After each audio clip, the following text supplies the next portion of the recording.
Welcome to Learning with Love, the 2025 PFLAG National Convention.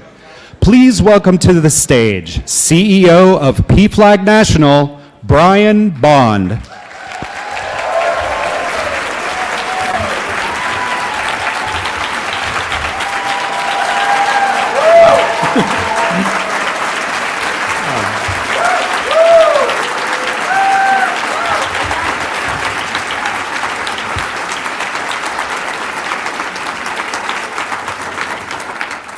Okay, I'm done now. Thank you.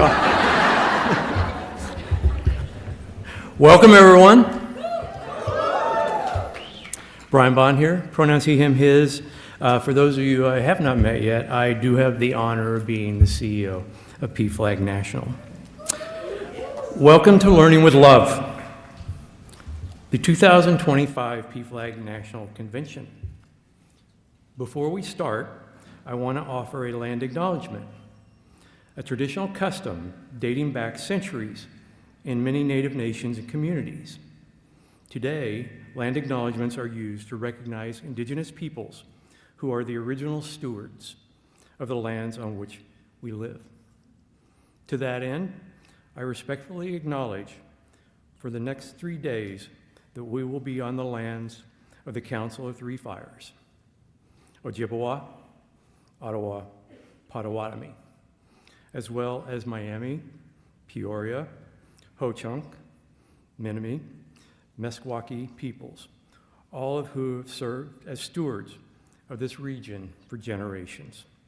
Let us please take a moment to honor their past, present, and ongoing contributions, as well as the diverse and vibrant Native communities who make their home here today.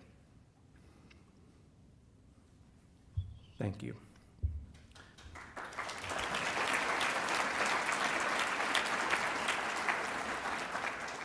It is, despite my nerves, it is absolutely wonderful to be here with you all today in the great state of Illinois, in courageous PFLAG community together.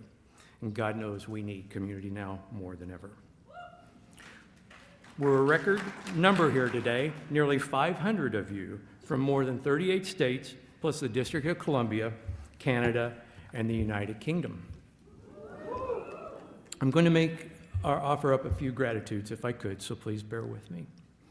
To all of you chapter leaders out here, of our 360 plus PFLAG chapters, including 22 here in the state of Illinois, thank you for all you do in your communities from the bottom of my heart, giving tirelessly of yourselves in service of a greater good, and yes, sometimes at risk to yourselves, to create a more caring, just, and affirming world for LGBTQ plus people and those who love them.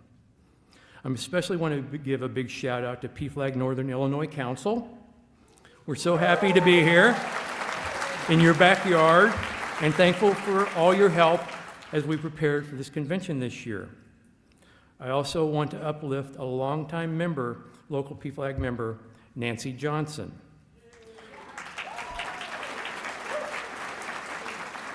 She joined PFLAG in 1987 and helped organize and run PFLAG's National Convention that was held here in 1988. Nancy is living PFLAG history, and she is here with us today.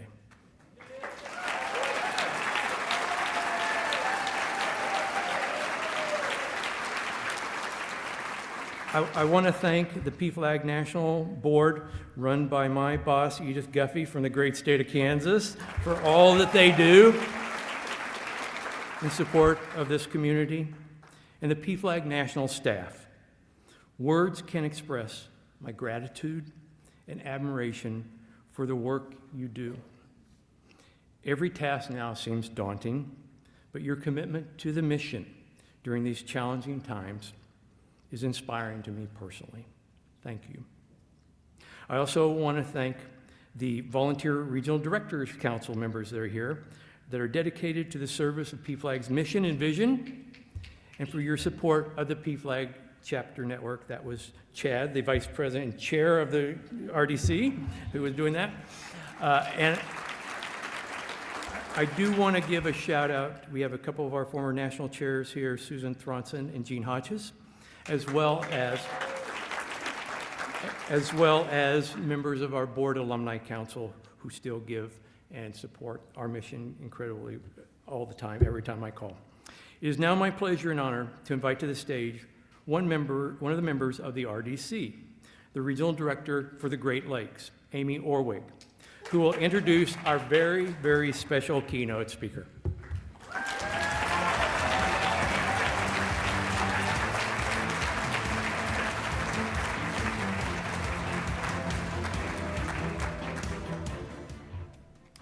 Wonderful. Thank you, Brian, and good afternoon. My name is Amy Orwig. My pronouns are she, her, and I'm proud to serve as member of the PFLAG National Board of Directors and as the Regional Director for the Great Lakes region, supporting our chapters in Illinois, Indiana, Michigan, and Ohio. I must make a confession. I had not heard of PFLAG in 2017, when our youngest child came out as bisexual. That child would soon turn 18 and was busily finishing up the requirements to achieve the rank of Eagle Scout within the Boy Scouts. The night that I learned of the bisexuality, I turned to my child and said that my love would endure no matter what.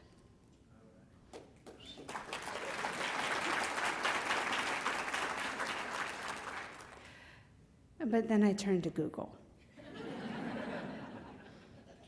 Side note, never, ever type into a Google search bar, what should a Christian parent do when their child comes out?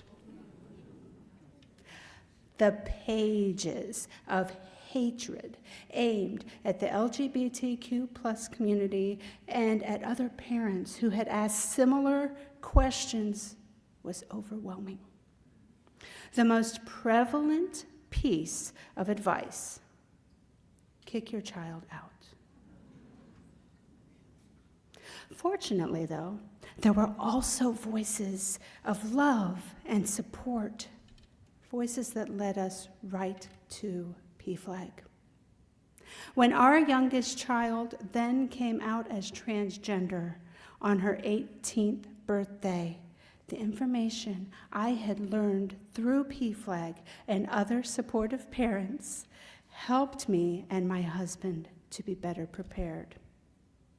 When Chloe came out, I won't say that we were 100% prepared, but we knew that being supportive and loving was the only option for us as a family.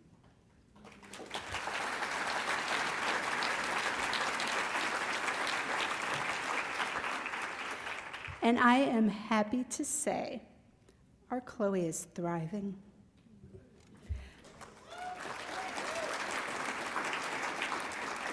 In fact, last year, my husband walked her down the aisle where I served as the officiant for her wedding to her wife.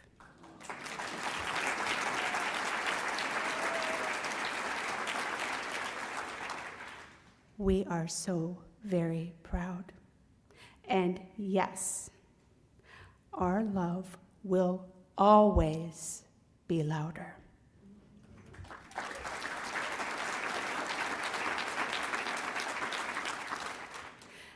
Now this next bit might get me into some trouble, okay? Years ago, I hadn't heard of the gentleman I have the honor of introducing you all to today. Back then, I wasn't thinking about politics. As long as my husband could keep his job, and I was able to continue to homeschool our 2 children, everything seemed fine. Then Chloe came out. As a parent, my radar went up, and I began to see danger everywhere. Suddenly, politics took on a much greater importance. I was horrified to learn that kids like my Chloe were being targeted by the very elected officials who were supposed to be protecting and helping all residents of their states. I soon became aware of our guest speaker, and I am so grateful that he is the one now charged with protecting and helping the citizens of this state.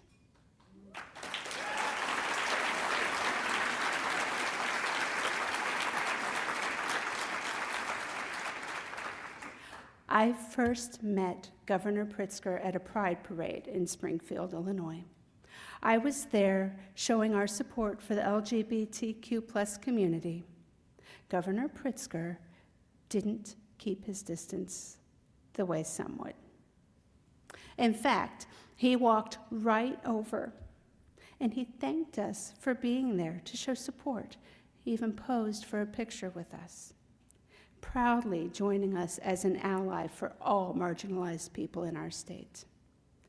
This PFLAG mom is forever grateful for his continued support.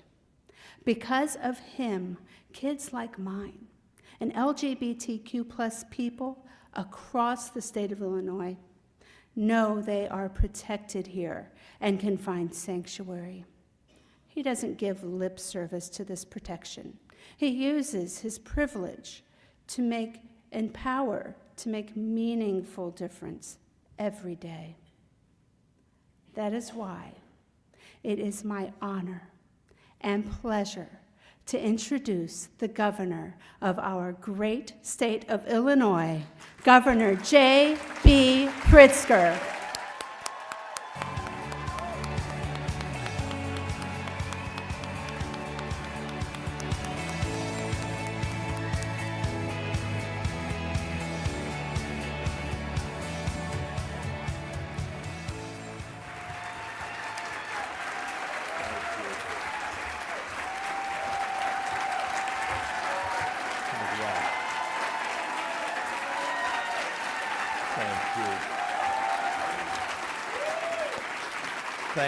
Thank you, everyone. Thank you, Amy. Hello, PFLAG.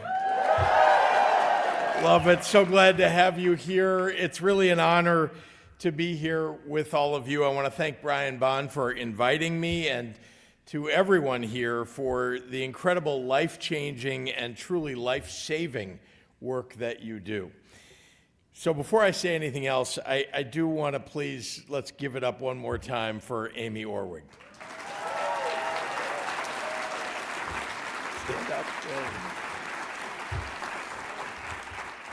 Amy, you are really an incredible mom, and you're hearing your story. I'm compelled by the mountains that you moved for your own child, for this community more broadly. And honestly, it's a damn shame that you have to fight at all, that you have to organize, that you have to advocate, that you have to defend your child's right to simply exist and be loved.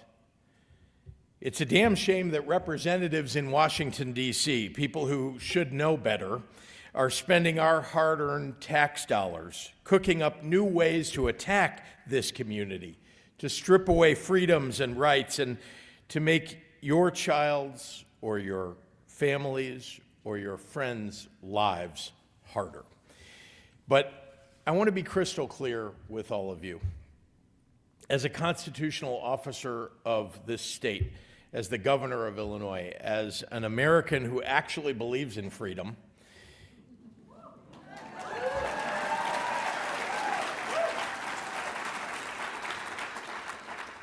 if they want to attack you, they're going to have to come through me.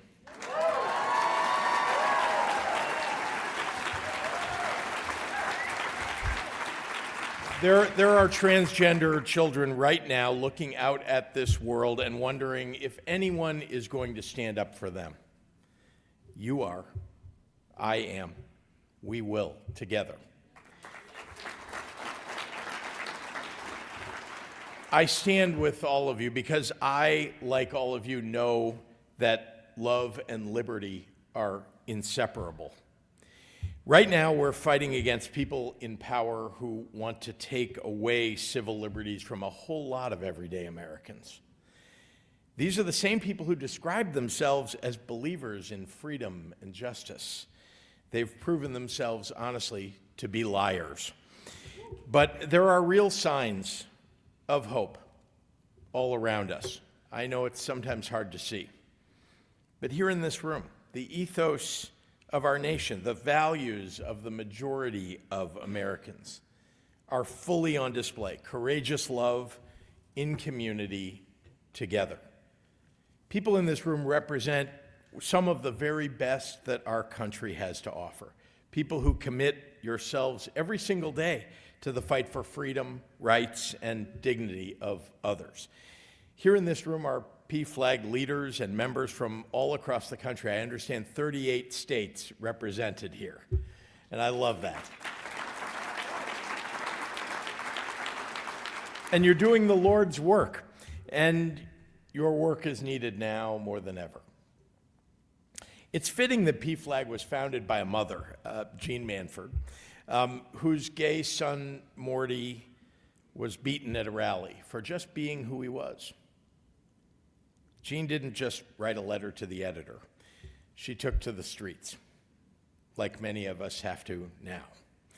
She marched beside her son at the Christopher Street Liberation Day Parade in 1972, carrying a handmade sign that said, "Parents of gays, unite in support of our children."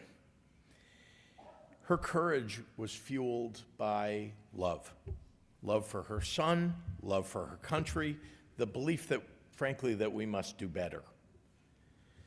Jean's courage and her love on vivid display today in Amy Orwig. In so many of you, honestly, you are special in this country.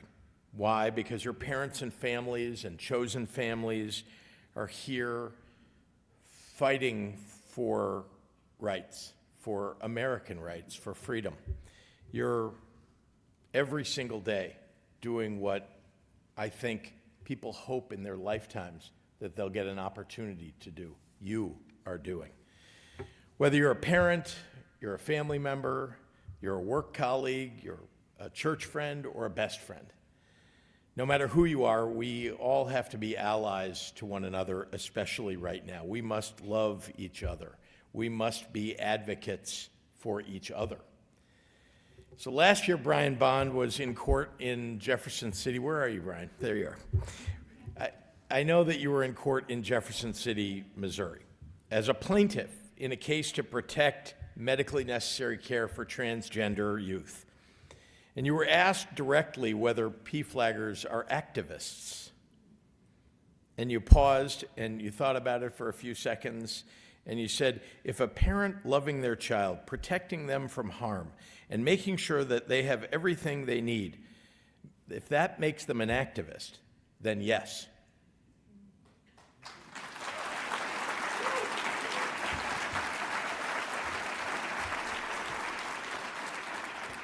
It's devastating to me that here in 2025, showing love and compassion for another person has to be seen as activism, when what it is in reality is just being human.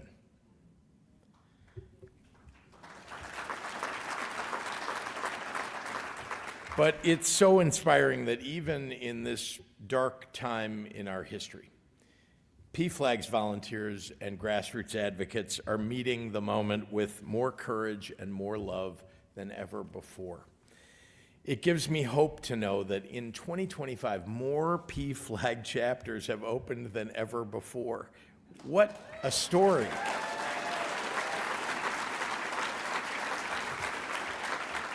Forty new chapters, most of them in small towns and rural communities of under 20,000 people. We have those across the state of Illinois. And although I'm proud of the many PFLAG chapters we have, there are more that should be created, there's no doubt. Look, it's incredible what you've done. And you're creating spaces that may be the only spaces where people can feel safe and feel the freedom to be themselves. Those spaces literally save lives. Thank you.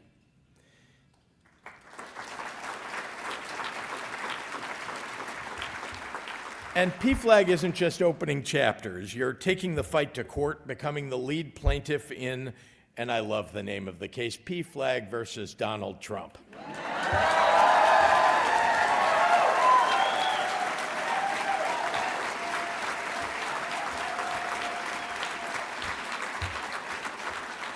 In which you're taking on the fight to protect gender-affirming care for transgender young people. That's courage, and that's love in action.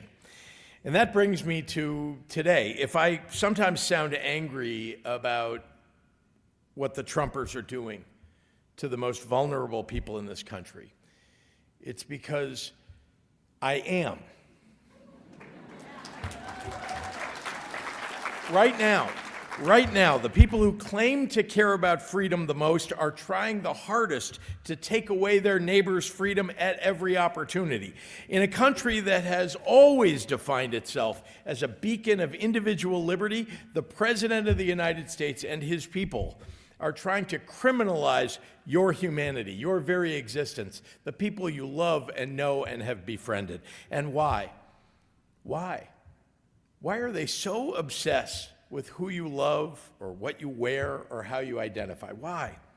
Why are they willing to rip up the Constitution and ransack our economy to make sure that you can't be with the person you love or live as your authentic self? Why? One reason. They're insecure as hell.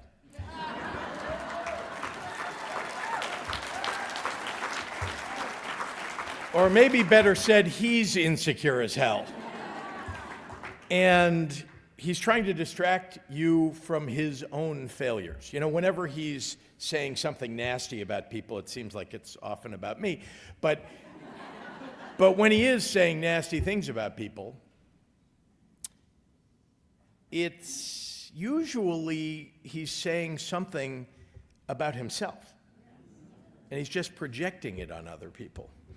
And over this last year, with every level of power in Washington, D.C. under Republican control, the cost of living has skyrocketed, while the quality of life for everyone has plummeted.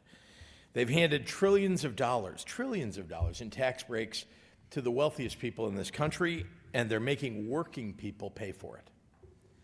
And right now, Trump and his enablers in Congress have shut down the government because they don't want Americans to have affordable health care. I mean, it's cruel. And I hate to say, this seems to be the point of it all, their cruelty. They want you looking suspiciously at your trans neighbor instead of looking depressingly at your bank account. They want you to be afraid of drag queens rather than being afraid of losing your health care. It's the oldest trick in the authoritarian playbook. Point to a group of people who don't look like you and tell you to blame them for your problems. That is what this is about. But Americans are beginning to see through it. So while in Washington they're busy tearing down people, let me tell you what we've been building up in Illinois. Here in my state, we now require insurance companies to cover gender-affirming care.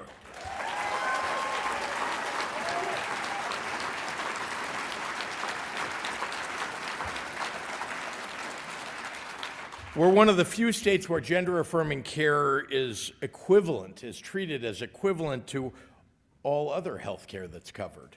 And that's how it should be. I also enacted the nation's strongest shield law, so other states can't prosecute doctors and patients for providing or receiving care here in Illinois.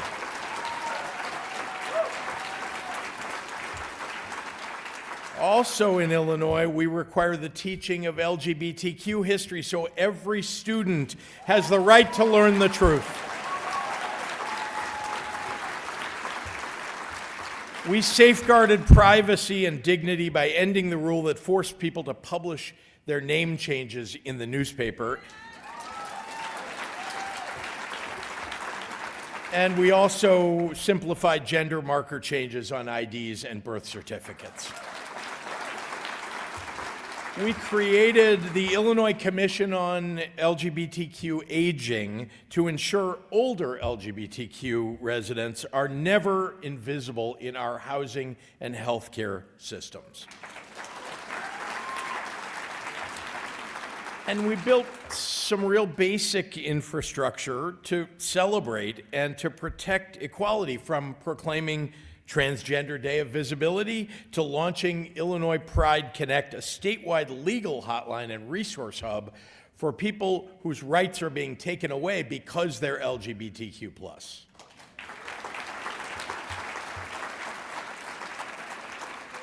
We're making Illinois the most welcoming place in the world for the LGBTQ community. So if you don't live in Illinois right now, you should.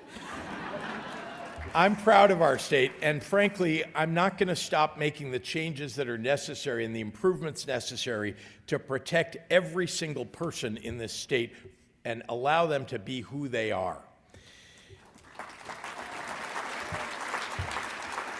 So, you all know the people of this nation are under siege right now by a bunch of retrograde bigots. Yeah, I'll say that again. And maybe I will a few more times. But we will defeat them. We will. Underneath their homophobic tough guy bravado, they're cowards.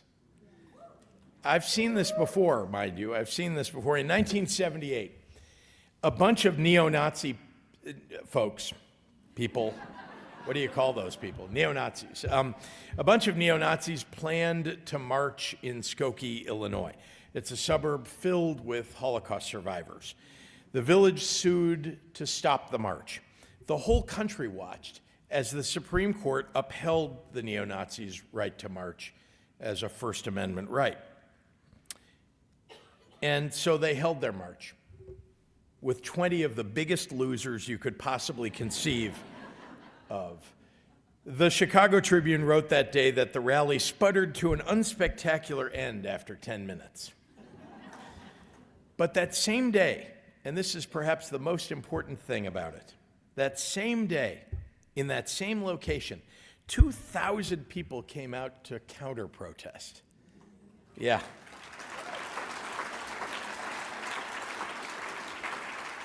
And that's what we do. That's what we do. We show up, we outnumber them, we outlast them, we outvote them, and we overcome their hate with love. So right now, hateful people have power. But remember, the arc of the moral universe is long, but it bends toward justice. But it only bends toward justice because of people like you, because you are willing to stand up and make it so. So the people in this room have lived and breathed this fight for generations. And we're not going to stop now, are we? And we can't. We can't. Trump is ramping up his ICE and CBP agents. He's calling up the troops so that he can target blue cities and blue states, all in an effort to normalize the idea of having the military on American streets. He wants us afraid. He wants us compliant. Trump is a convicted felon, and yet he's threatening to jail me and other governors when we stand up against him. This administration in Washington doesn't respect the Constitution. It doesn't respect the rule of law, but I think they are learning something right now. The people of Illinois, and frankly, a whole lot of people across the country, we won't back down. MAGA is trying to erase what they fear, trying to marginalize people who lead with love, the people who dare to imagine a better world for everyone. Tyranny requires your fear, your silence, and your compliance. Democracy requires your courage. When I look around this room, I see the faces of courage. So I have just one ask for all of you. keep opening your chapters. Keep showing up at school board meetings. Keep loving your children. Keep loving your neighbors and your community publicly. Keep taking the haters to court. Keep organizing. Keep advocating. Be loud for America. America needs you right now. Because this is the whole ball game right now. This is the ball game. Peaceful protests, mobilization, and righteous disruption. And then go to the polls and vote them the hell out.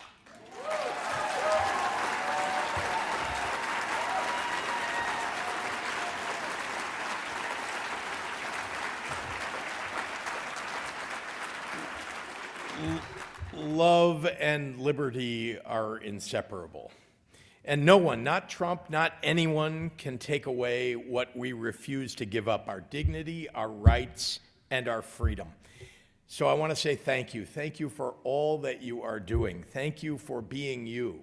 Thank you for loving and caring and being the people that I respect, frankly, as much as anyone in the world, because you are giving yourselves for other people. So thank you, and keep up the fight, and God bless all of you.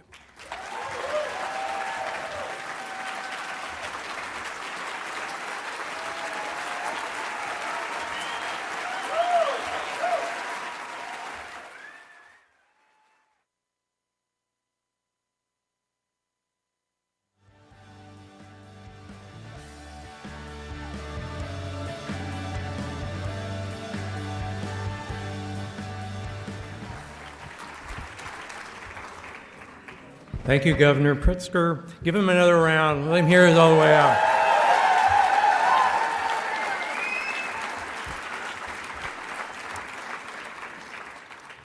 I feel like we just went to church a little bit here.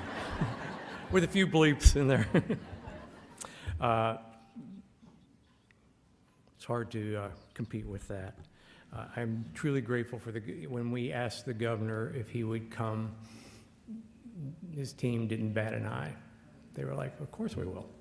Even with all he's facing right now, with democracy at risk out there, there was no wavering from him or his team to show up to be here with you all for this day. So I'm just very grateful for him for that. With that, we are now going to kick off our 3 days of learning with our opening plenary, crafting intentional partnerships to build community. And here to get us started is a dear friend of mine, former colleague, and a definite friend of PFLAG. He is nationally recognized transgender rights activist and expert on messaging and persuasion, community organizing, and policy. As a proud Cuban-American trans man, his career spans over 17 years across the LGBTQ+ movement, which is really hard to believe since he's like 29. I'm not sure he's done it. Having served as founding executive director of Advocates for Trans Equality and as executive director of NCTE, he has held roles at the Transgender Law Center, Gender Justice LA, Freedom for All Americans, and the National LGBTQ+ Task Force. Again, all at 29. He is also the first openly trans child of a member of Congress. His mother was a member from Miami for 30 years, Elena Ross-Littman, for 30 years. And Rodrigo, I'm going to call you Rigo. We're very pleased to bring Rodrigo Heng-Lehtinen, Rigo, to the stage to lead off this next session.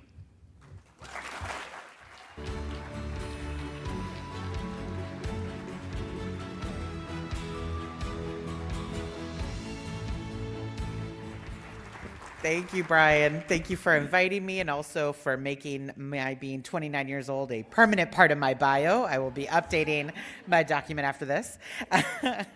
But seriously, thank you all for being here today and for taking the time out of your very busy lives to not only run your PFLAG chapters, but then come here to Chicago so that we can learn together.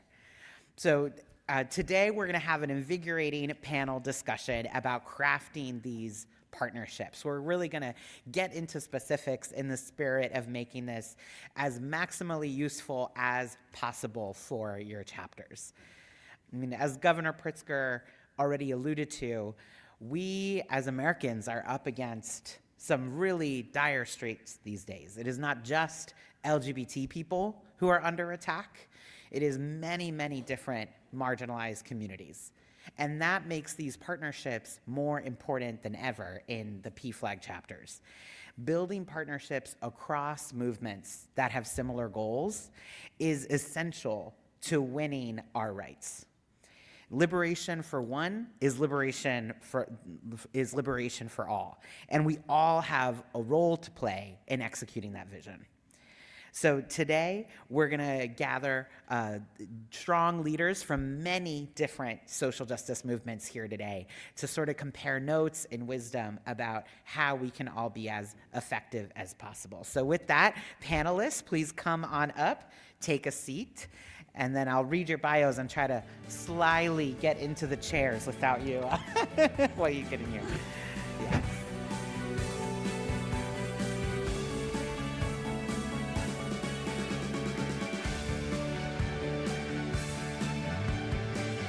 You all hear me?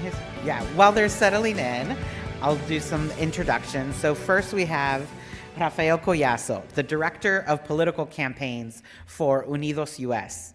He leverages the organization's national network of leaders and affiliate partners to advocate for federal and state legislation that opens the doors of opportunity for Hispanics and all Americans. Rafael also leads UnidosUS political portfolio, keeping national and local leaders engaged and accountable to the organization's policy priorities. A seasoned activist and political leader, Rafael is one of the foremost experts on Hispanic civic engagement and campaign organizing, and hosts and produces Bomba Live, a podcast that analyzes the latest Latino political and cultural headlines. And then,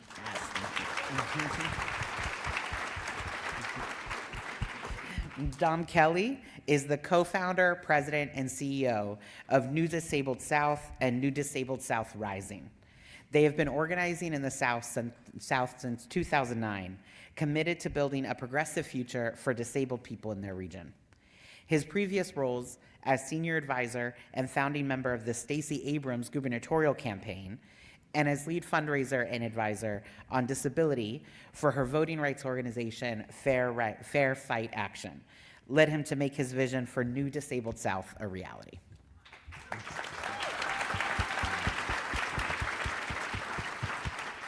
Then Howard Ou is a political and government affairs strategist with extensive executive, legislative, and local government experience.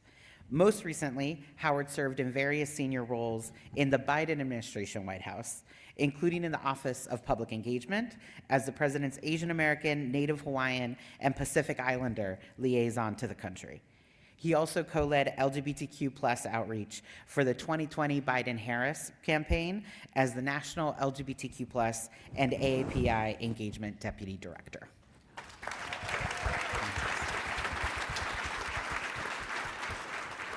And then finally, I'm thrilled to welcome Channyn Lynn Parker, the new CEO of Equality Illinois.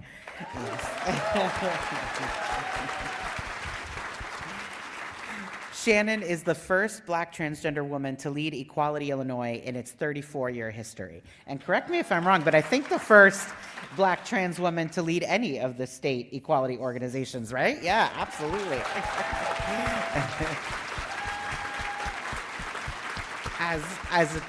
As a transformational leader with an unwavering commitment to equity and justice, she is uniquely prepared to guide the organization forward and expand its reach, impact, and visibility in the years to come.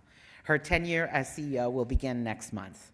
A nationally recognized human rights advocate, movement builder, and executive leader, Channyn brings more than 2 decades of experience advancing LGBTQ+ justice, racial equity, and community-based solutions across Illinois, having served prior as the CEO of Brave Space Alliance, which is a beneficiary of some of the events at this conference, where she led a powerful organizational turnaround.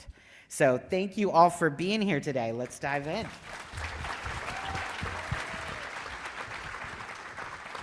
this on? All right, perfect. So first question, we're gonna start, if you don't mind, Channyn, with you and work our way down. What do you think is the most important part of developing a successful partnership, especially across issue areas? Well, hey, y'all. Hello. So I love that question. You know, in a previous role of mine, I was actually a director of strategic partnerships. And to answer it succinctly, it is alignment on purpose over perfection, okay?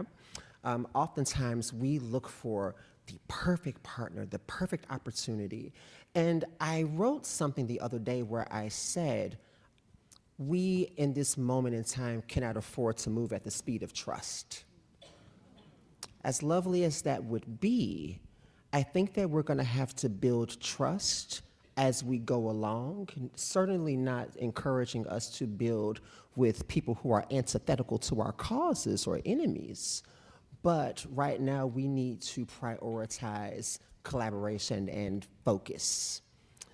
I would also say, too, building trust through transparency. You know, those are huge things, right? But oftentimes we think of transparency as a one-way street. We feel as though people owe us transparency. No, we owe them transparency as well. You know, so thinking about how is this something that has a level of mutuality. And then I would also say, too, partnership as a shared transformation, not a transaction. Again, in thinking about how are you deepening these relationships, but also to keeping at the helm, what is your shared goal and purpose? And that shared goal and purpose should be the commitment you have to the individuals and or constituents that you serve. So to me, that's the best way I can answer that question.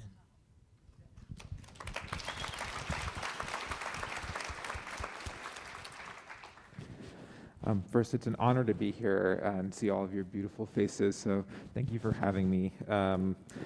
I have a very similar answer, that I think it is critical to have a shared agreement on our vision and our values. In my experience in partnering across movements, across any line of difference, geography, what have you, it has been so critical for the folks in the room, the folks who are collaborating, to not necessarily have, as Channyn said, the perfect partnership. It is not necessarily about being aligned on exactly all of the tactics that we are doing to get to the goal, but that we agree that our vision is the same and that we share the same values. And I think the values piece is so critical, because it could be really easy to lose what those values are. And anytime I'm organizing, we do shared agreements, but we also really co-create values together. Because if we're not aligned on what those values are, it may seem obvious, but if we don't align and we don't say them out loud, it sometimes can get lost. And speaking as a person who does this work in disabled community, part of that is creating spaces that are accessible for everybody, disabled or not disabled, to be able to be a part of, to be able to co-create that vision, and make it a space that is welcoming and inclusive for everybody. That is really, really critical. So yeah, the shared vision and shared values to me are just so important in partnerships.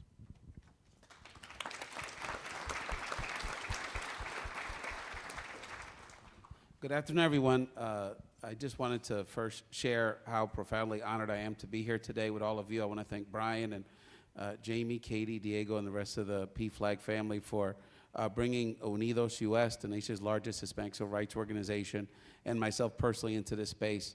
I was sharing with some of the staff earlier that the work of this organization and all of you around the country became so personal for me, as a few very close relatives have come out in the last decade.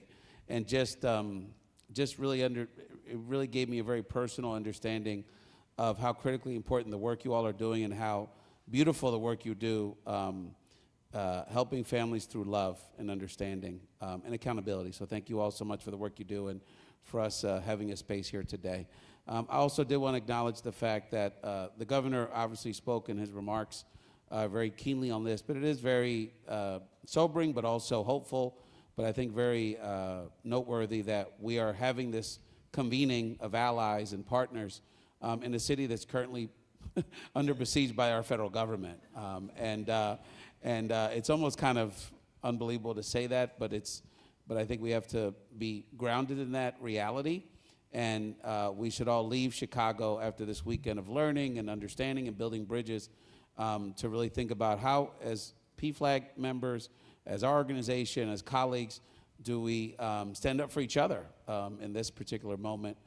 Because depending, you should not be literally taken off the streets just because of the color of your skin or the accent you have, and if you happen to be at the wrong job site in the wrong zip code in the Chicagoland area at this time.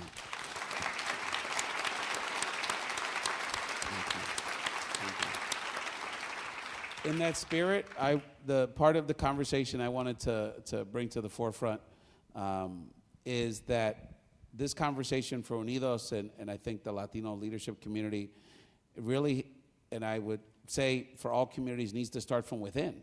So really over the last decade or so, as a civil rights organization, we've looked and had lots of collaborations and conversations with organizations and allies like PFLAG about how do we truly represent and truly become a Latino civil rights organization that's truly inclusive of our LGBTQ plus brothers and sisters, whether Hispanic or not.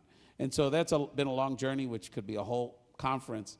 But the one piece that I wanted to mention in this conversation is that we really have taken the painstaking work from a policy perspective to really understand the unique and intersectional needs of the Hispanic LGBTQ plus community in our policy and advocacy research. And a couple of brief examples I wanted to share was we've done extensive research and studies around some of the unique challenges that Hispanic LGBTQ plus students are facing around the country, whether it's bullying on a high school level, college retention issues, employment discrimination, and really having taking the time to extract that information out of our larger policy work has just made us much more understanding of those unique challenges and nuances, but also made us much better advocates because it's made us much more better equipped to not only advocate for the specific needs of Hispanic LGBTQ plus children and young people in our community, but also hold us more accountable to make sure that we're in Hispanic leadership spaces, the Latino LGBTQ plus voice has to be at that table. So I would say that both for us and the PFLAG family is that accountability, that understanding has to start internally. And all of your chapters, one of the things that should be centered is how are we being within our own chapter intersectional and understanding the full breadth of the LGBT plus community in your own communities, because I don't care if it's cosmetics, music, downloads, or civil rights advocacy, all of our groups have to be a major pillar of our movement moving forward is how are we truly inclusive of the Hispanic community in our community, in this country. So look forward to continuing the conversation, but that level of accountability internally is the first step.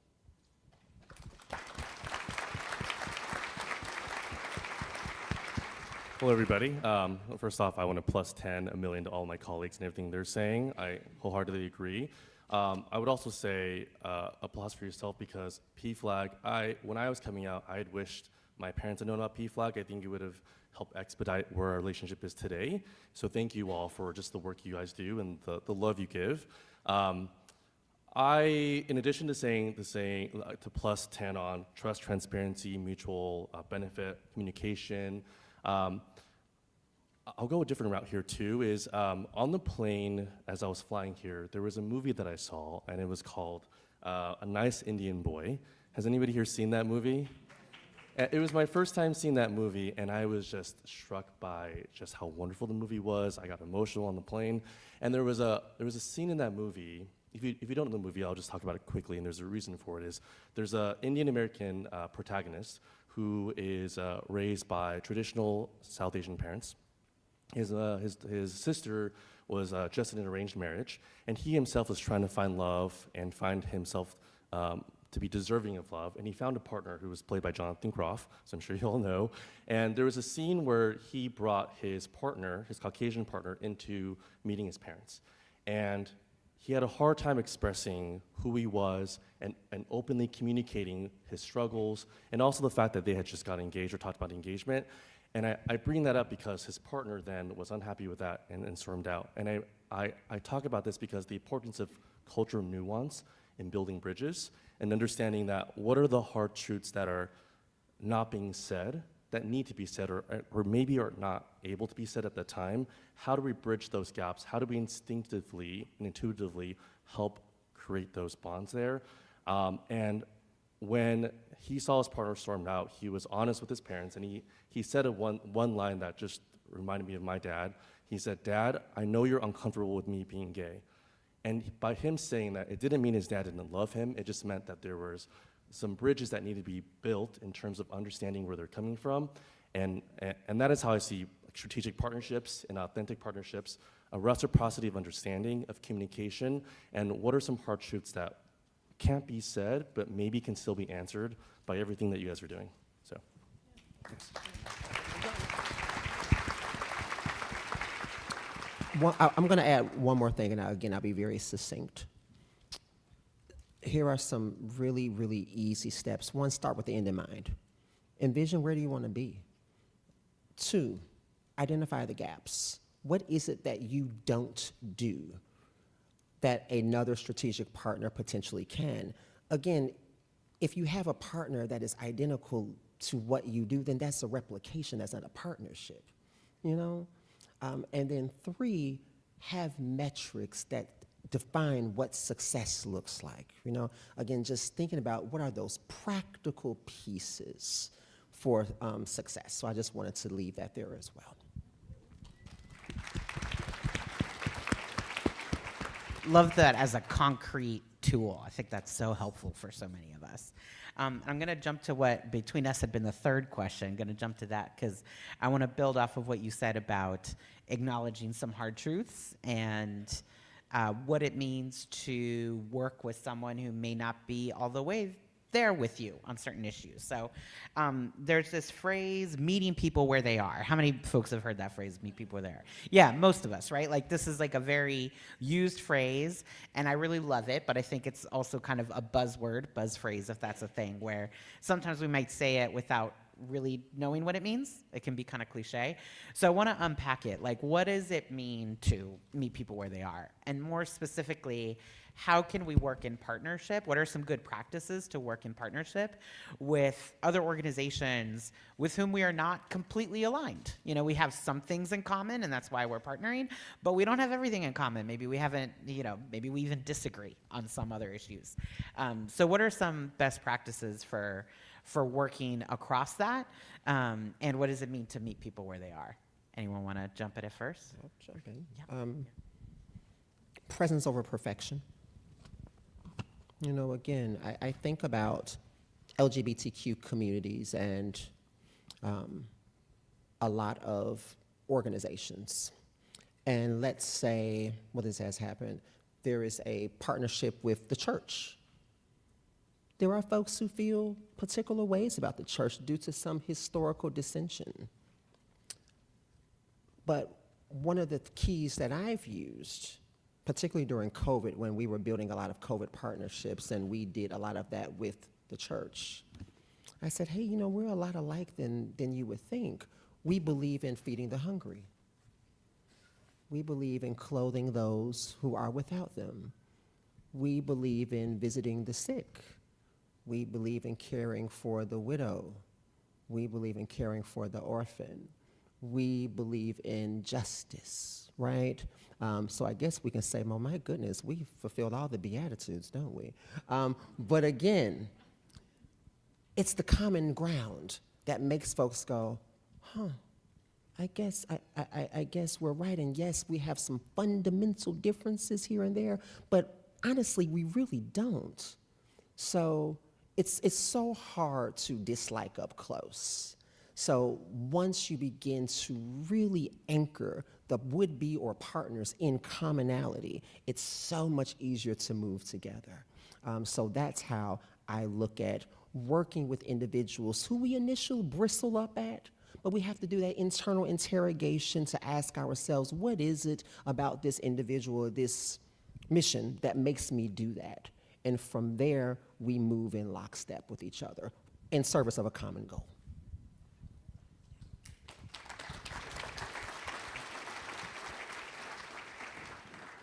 So I work in the South. I work in 14 states in the South. The organization I founded is quite different than I'd say many, if not most other disability organizations, and we're sort of seen as like the kind of radical folks who kind of say whatever we want, which can be good and bad, not bad, but difficult, working especially in the South. And so one, I often have to meet people where they are. I often have to have conversations with people who we vehemently disagree on many, many things. I really believe in relational organizing. I really believe another term for that, sometimes you hear people say deep canvassing. If you know about like knocking on people's doors during election time, deep canvassing is like, you do that, but you sit down and you have a very deep, long conversation. And it's actually been shown to move the needle on issues. Actually, in many rural areas, it's moved the needle on trans issues, a number of issues. So I say that because I think the ability to have that, like you said, like conversation with somebody face to face, it can be really powerful. Also, I think it is meeting people where they're at is like allowing them to be on their journey as well. Which doesn't mean that I have to accept bigotry. It doesn't mean that I have to accept hatred and all the shit that we hear every day from so many people. But I think what I'm thinking about is I have cerebral palsy. I've had cerebral palsy since the day I was born. I come from a family where my mother and my father remind me a lot of parents in this room actually who were just like fierce protectors. I'm a triplet of my brothers and I, and are having CP and really instilling like pride in us. So when I met my wife, I immediately knew there was like some neurodivergence going on. And as someone who's like really in disability community, I was like, you're one of us. Like I really, really wanted her to be there. And she said to me, this was very early on, like 8 or 9 years ago, she said to me, I'm a black woman, I don't need another stigma. And that really stuck with me, and it really made me think so differently about how I showed up in community and my organizing. And I say the length of time because now, she does acknowledge, her identity as a disabled black woman, right? And that's maybe in part being married to me, who talks about it 24/7 for myself. That's what I do for a living, but also because that's part of her own journey, and that's so much of our organizing, that we're in community and parts of the Deep South where there are communities like my wife's family, like so many other like immigrant families, people that we interact with every day, who you don't talk about disability in the same way. I'm a white dude with, much more privilege. Like, it's a lot easier for me to be out in the world and be like, yeah, I'm disabled, get out of my way. But it's not that simple for everybody. And so what we do is we connect with people on the issues. Like, I don't care if you identify as disabled. If you meet every qualification, check every box on the checklist, to me, you're disabled, but I don't care if you call yourself that or not. Like, we're going to connect on the issue, and how can we move the needle on the issue together, and what can we do together to actually reach our shared goal. And that we've seen in our organizing actually does get people to say, oh, I actually want community around me. It's actually empowering for me to have community. And then the identity stuff, sometimes it takes a while. It does get there with a lot of people, but that's not even the goal. The goal is like, how do we find that issue that we both care about because it impacts our lives, and that's what matters.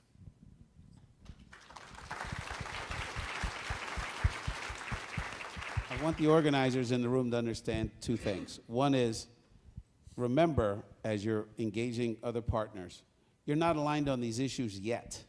That doesn't mean you're not going to be aligned with them down the road.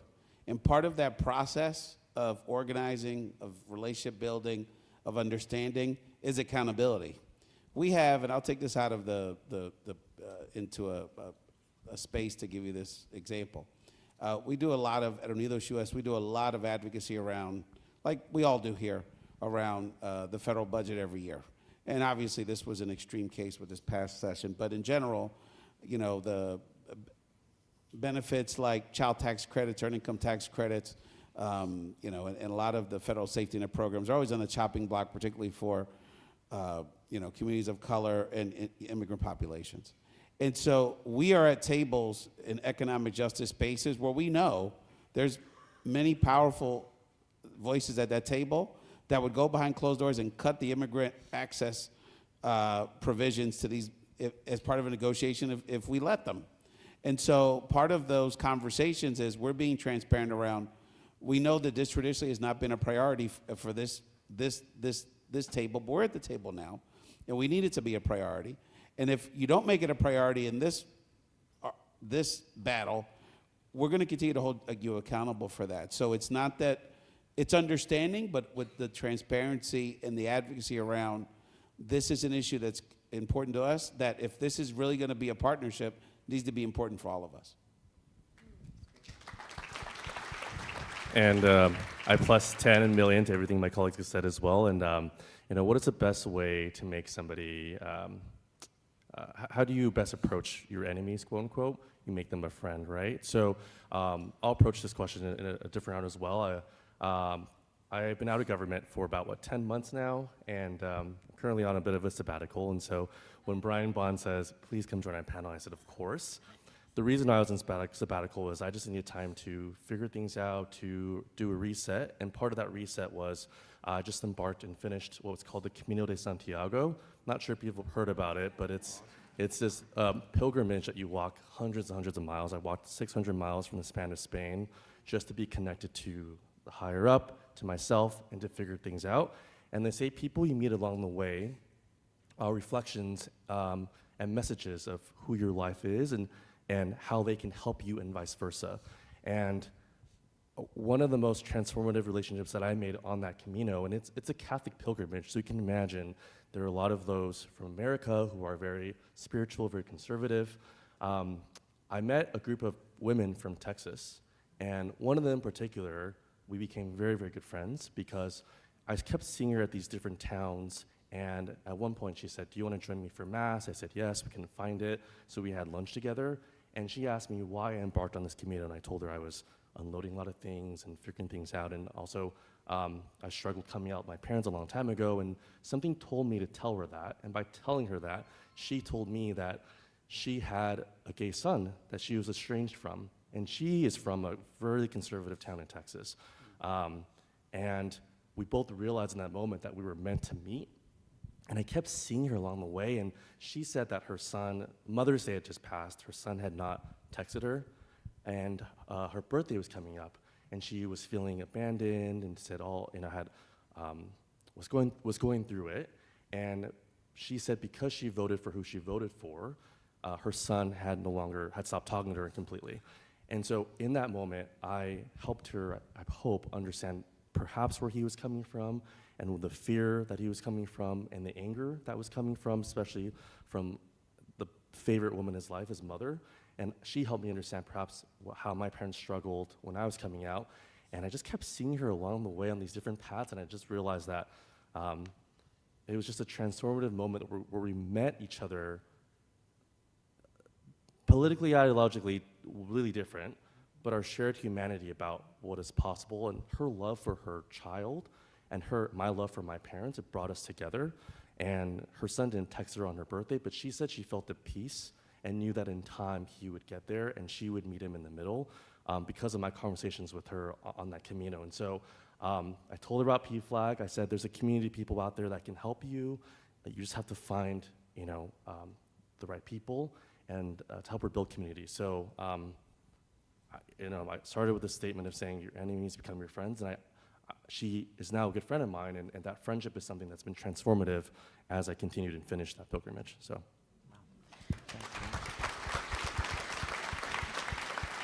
That's so moving, and one of the themes I heard throughout all of your answers was the value of connecting with people or organizations based on issues, based on experiences, not just identities, that it doesn't have to be you have something in common that is obvious or like a shared identity, but you still may have similar barriers. I think all the time about trans issues that I work on a lot. How much of that is, hey, we can build some potential partnerships, build some potential bridges based on healthcare. Like who hasn't fought with an insurance company? Who hasn't had a claim unfairly denied? Who hasn't had a hard time finding a new doctor when they needed care? Trans people go through that all the time, but so do so many other Americans, right? So like, that's an example to me of what y'all are saying about building based on experience, based on issues, not only on identities. So I'm going to move on to another question now, and maybe I'll put you on the spot. We could go the reverse order here to mix it up. Let's go. I'd love it if each of you could share an example of a partnership that you were part of that you felt was successful. What's an example of one that you felt really worked, and what are one or two things you can pull from it of why it seemed to work? Thank you. So I'll set the stage here. So 2020, COVID happens, and our entire country, our entire world changes. And there's a lot of fear or misunderstanding and disinformation. Also, frankly, rhetoric that was coming, that was heating up perhaps where the virus had originated from. As a result, there was an uptick and increase in anti-Asian hate, incidences, violence, et cetera. 2021, in March, there was then a mass homicide of a gunman who went around to Atlanta spas, in which a majority of the victims were Asian women. I was appointed in the White House, honored to be at the Biden White House. My first role there was in public engagement, and I was just thrown in the mix there. And that 2021 year, I think, was very transformative in the ways that I saw partnerships and how to build partnerships. My role in public engagement was to liaison and help bring in national Asian American Pacific Islander Native Hawaiian voices to be able to meet with the president. So I hosted a roundtable convening of civic leaders that included national leaders they're all set up just like PFLAG. They have national, local chapters all over. So I'm gonna name some of them just because I think it's important for us to know their names and ways to partner with them. But there's Christine Chen with API Vote, there's Madeline Milkey with Apex, there's Greg Orton with NANCAPA, there's John Yang with Asian Americans Advancing Justice, there's Chiling Tong National ACE. I can go on. And I say that in that I was able to partner inside the building with my colleagues, Erica Mortsugu with the Chief of Staff's office and Crystal Kai with the White House Initiative on Asian Americans and Pacific Islanders. We worked in tandem as the three pillars, as we called ourselves, to make sure that these voices were heard and they can meet with the president and vice president to share their concerns.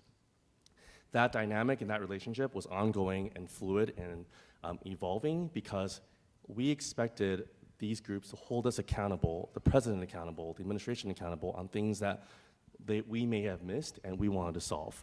And it's also, we understood that we had a shared value systems here, that we were all in this together and that we were here to help better people's lives.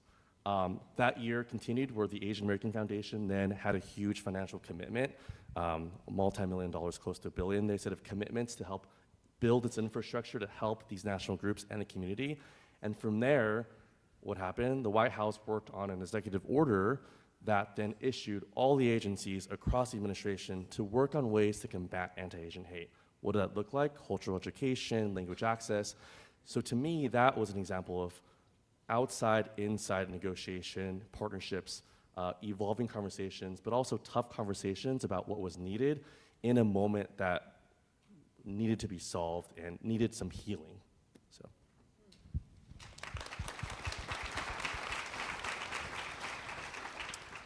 as we approached the second Obama administration, many people and organizations in the Latino civil rights space were struggling with how we could better organize ourselves to advocate for more federal presidential appointees from the Latino community. And so we actually had to, we approached the Victory Fund, which if folks aren't familiar, is a LGBTQ plus political organization who had done a wonderful job sort of organizing a very extensive program to not only collect resumes and present them to the White House Personnel Department, but really coach potential LGBTQ plus candidates on the presidential appointee process.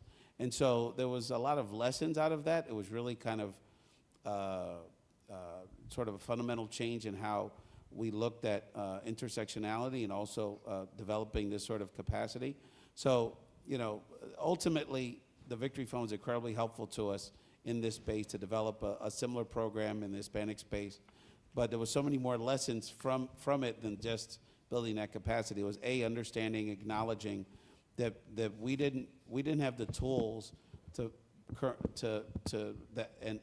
the Victory Fund then to humble ourselves to approach the Victory Fund with this challenge and to ask for help. The Victory Fund in turn was very gracious in providing that capacity and seeing the bigger picture.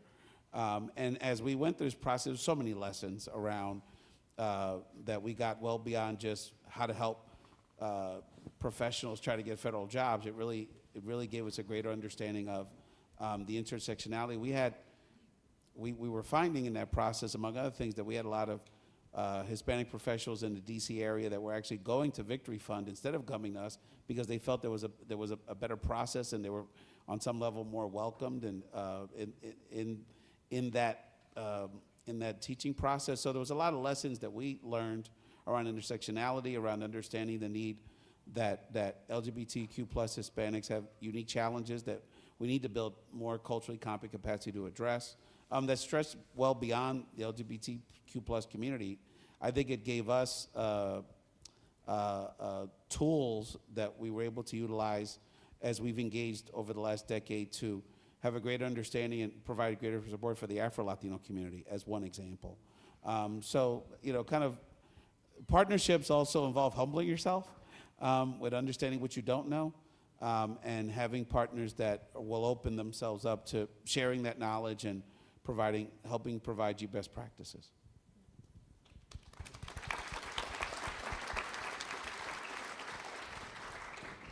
This is a hard one because like partnerships are what we do. It's like I mean, it's critical.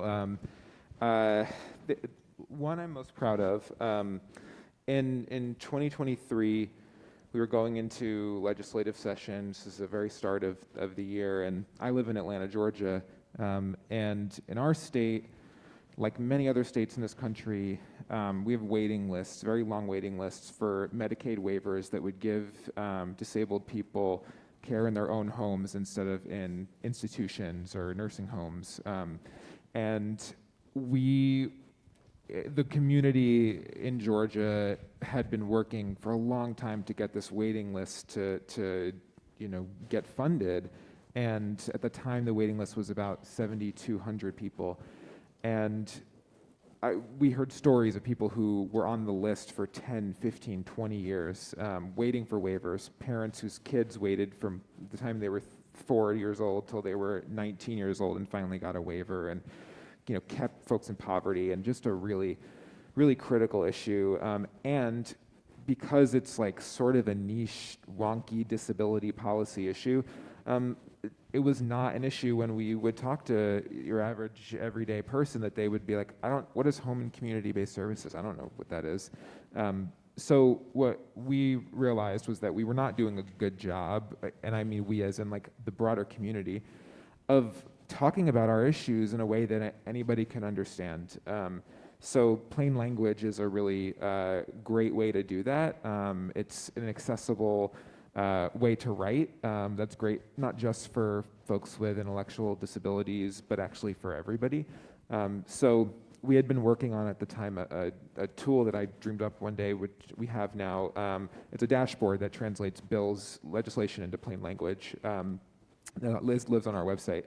I realized, okay, we need to do a media campaign, but we need to talk about this issue in plain language. And so we did and the other piece of that was like, we need to bring in people who are not just disability orgs and advocates into this as well, because we're not gonna reach the broad number of people we need to move the needle. And so we brought in National Domestic Workers Alliance, handful of racial justice organizations, Georgia Equality was not in that one, a bunch of different organizations, to faith leaders to like talk about this issue. We invested a couple $100,000 in a paid media campaign across the state of Georgia and every major media market. We were on Fox before Hannity. We were on like right before Rachel Maddow on MSNBC, CNN, Black radio, rural radio, and digital. And we talked about these waivers in a very plain way, and the fact that care workers were being paid $10 an hour and that they deserved a raise. And that legislative session, the state government funded the most waivers they've ever funded in one session, because they heard from the most voters of any other issue that legislative session. And unfortunately, the governor line item vetoed the raise that session, but then the next session we were able to get that. So what that did was we built this coalition of folks, we educated them on this issue, and then we talked about it with everyday voters, everyday people in Georgia in a way that everyone can understand. Two very quick things on that. One, we had a $6 billion budget surplus that legislative session that the state government was doing nothing with. So we were able to say to people, your tax dollars they're just sitting there. And Republican voters said to us, sorry, not to be partisan. Anyway, it doesn't matter. Republican voters said to us, I want my tax dollars helping people stay in with their families. That makes sense to me. And the other piece was that we pulled data, something that no one else in the community was able to do. We pulled data to show that Black folks actually waited the longest for waivers and made up the majority of the wait list, while white disabled folks got more waivers and therefore were less institutionalized. And then we were able to talk about it as a racial justice issue, and that got more people in the door, and that got more people talking about it. And I'm just so proud of the partnerships we formed and the way we were able to like take this kind of niche, wonky issue and make it into something that anybody could understand.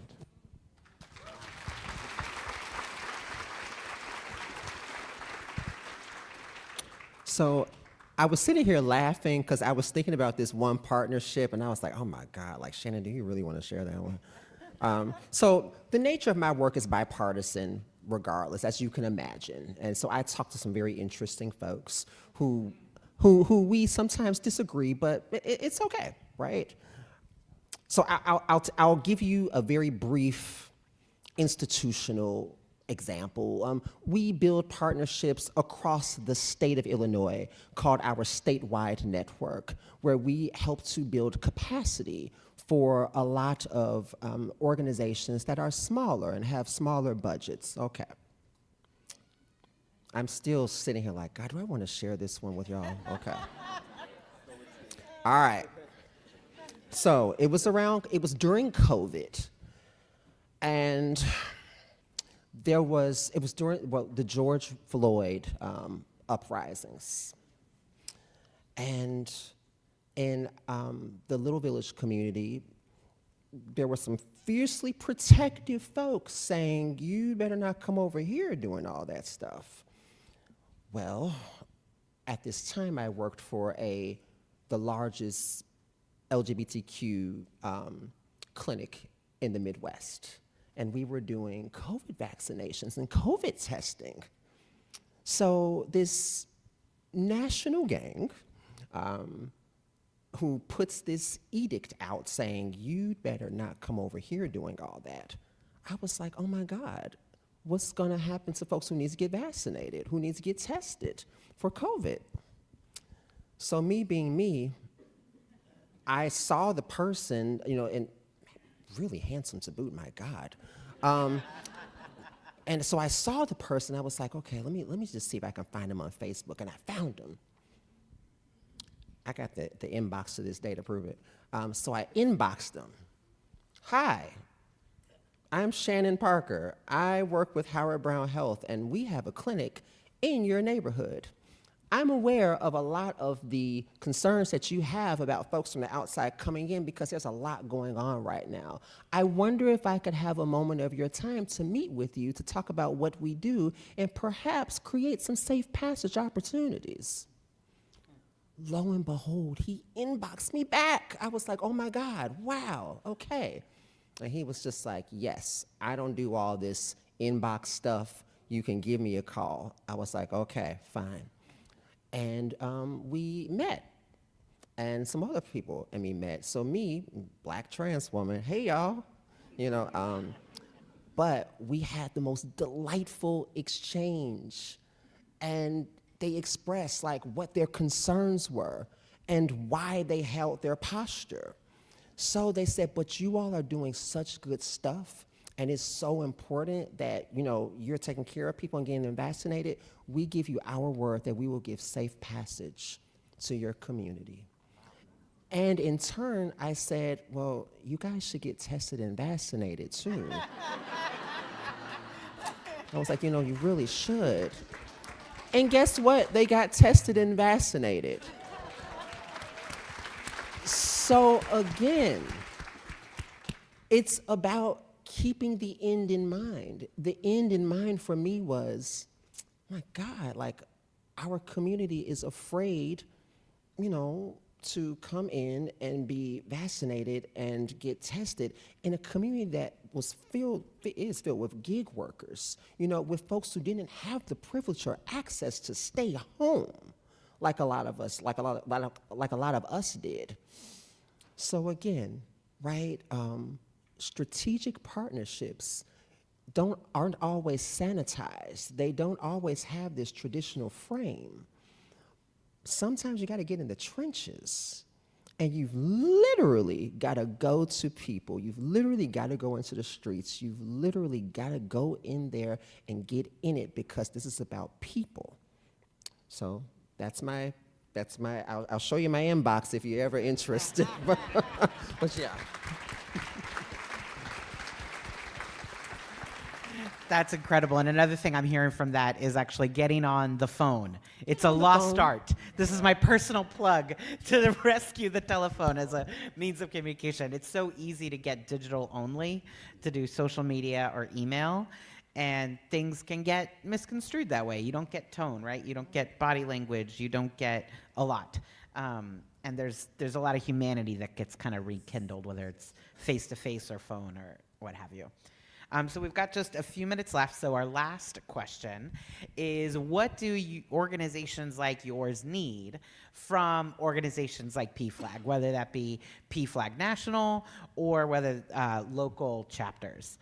And Don, maybe we'll mix it up and start with you if you don't mind. Great. Absolutely. Couple of things. One, remember that disabled people are a part of every community. And that means that when we think about access, when we think about making our spaces inclusive and welcoming for everybody, that a part of that is making sure that there are simple things like physical accessibility, that we're thinking about the accessibility of our websites and all the things that you might think about when you think about making sure that people have their needs met. That's how you build a bigger base. That's how you build the bigger umbrella. We bring more people into our work, is to make sure that they can be a part of it. So disabled people are a part of every community, and I think they want to organize just as much as if you're not disabled. So creating accessible spaces is so critical. And then the second thing is, I think it's more broadly about this moment that we're in. I think it's how we survive, not just this moment, but the long generational arc, is really through how we care for each other and show up for each other. And I'm a student of disability justice, which is a philosophy, a set of principles created by queer disabled folks of color, and it it is so much about how we take care of each other, not just in difficult moments, but in every day. And our organizing is rooted in that care.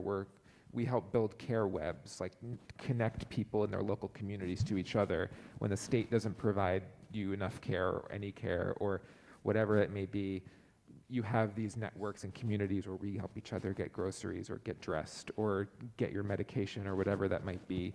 And I think I would suggest maybe that you go and read the 10 Principles of Disability Justice and look at those and remember that organizations like us, there are lots of disability organizations. I think you said it best. Maybe someone said it earlier. That like our liberation, my liberation is tied to your liberation, and if we can root that in care for each other, we can survive this, and we can build the kind of world that we want to see.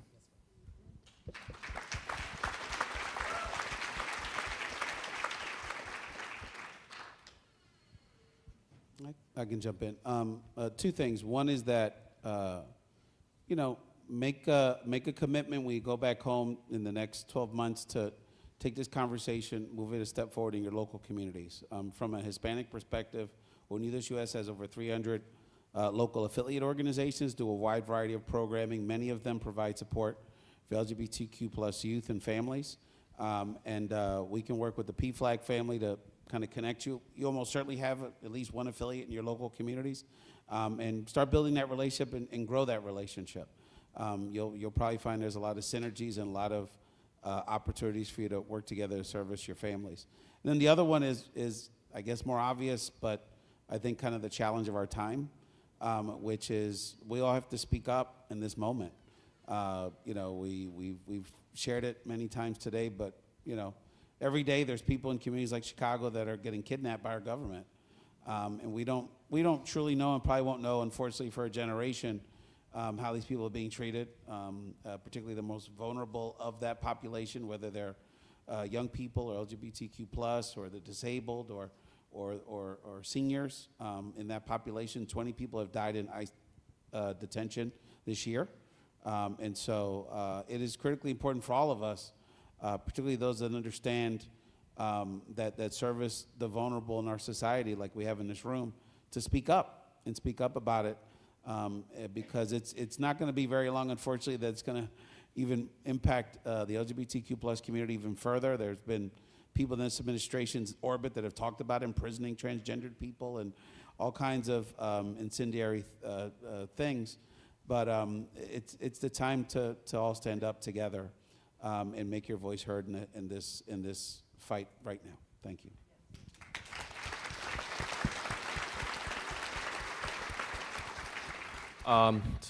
Yes, all of that, and also just to ingrain the cultural nuance and lens that's needed, and to reach out to different intersectional groups that are important, such as, I didn't mention NAPOF. NAPOF is also a really big one, but as a former district congressional staffer, I would say reach out to your congressional offices too. All of their district staff are basically built-in liaisons and experts of the community, of the landscape there. And I know it might be a little more difficult considering, depending on where you're based.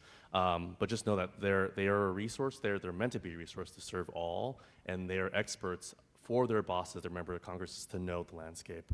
Also, just following what my colleague said, the backdrop here is we're in Chicago. We're remiss if we didn't, think about the backdrop that's happening, but also everybody here, we're such a bright light here of resilience, of hope. And one of the biggest takeaways that I had when I walked hundreds of miles was just how strong the human experience is and how resilient the human spirit really is too. And we're stronger mentally, physically than we realize. And in this moment, all of us being together, and it's like that metaphor, if there's one stick, it's easily breakable, but all together, we can't bend. And maybe we will bend, but we'll bend toward the arc of justice, right? So it's just an honor to be here with you all.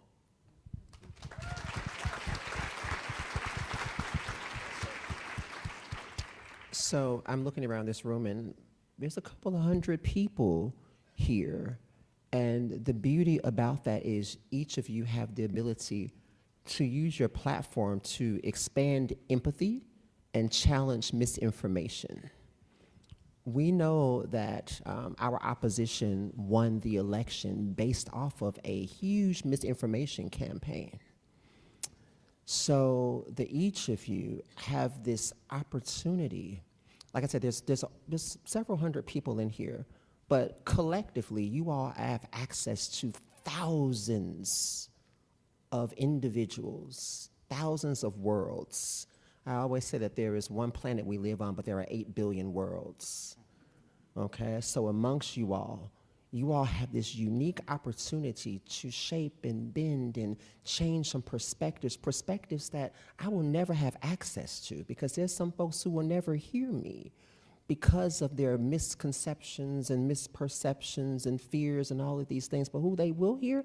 You all. They'll hear y'all. So right now in this moment, the charge for PFLAG and for all of you is to stand in solidarity with us in a way that is active, in a way that is living and breathing, and is ever nimble, because today's moment is going to pass, but tomorrow's issue is steadily coming along the way, right? So what you can do for us is exactly that. You can remember this moment not just as yet another plenary, another panel, but you can take away your mandate and your charge to go out there and stand for justice, right? In an active way, in a very active way. So I will simply close out by saying, be brave, everyone. Thank you. Thank you so much. Thank you so much to all of our panelists for sharing your wisdom today. And that is a wrap. I think, Brian, you closing us out? And please, everybody.